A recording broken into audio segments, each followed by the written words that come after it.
மகளே என் மருமகளே அடுத்த வார எபிசோடில் பார்த்தீங்க அப்படின்னா முத்துவேல் தனக்கு துளசி கிடச்சதை நினச்சி ரொம்பவே சந்தோஷமாக இருக்கார். இந்த மாதிரி ஒரு பொண்ணை நான் லைஃப்பில் கிடச்சதுக்கு ரொம்பவே கொடுத்து வச்சுருக்கணும் அப்படின்னு சொல்லிட்டு அவ்வளோ சந்தோஷமாக இருக்கார்.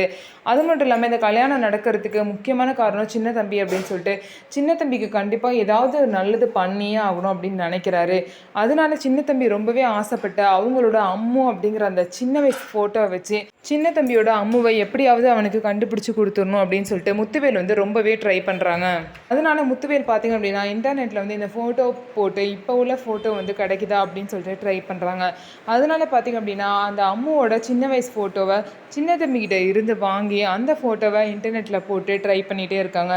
ஸோ கண்டிப்பாக துளசியோட ஃபோட்டோ மட்டும் வந்துருச்சு அப்படின்னா அவ்வளோதான்.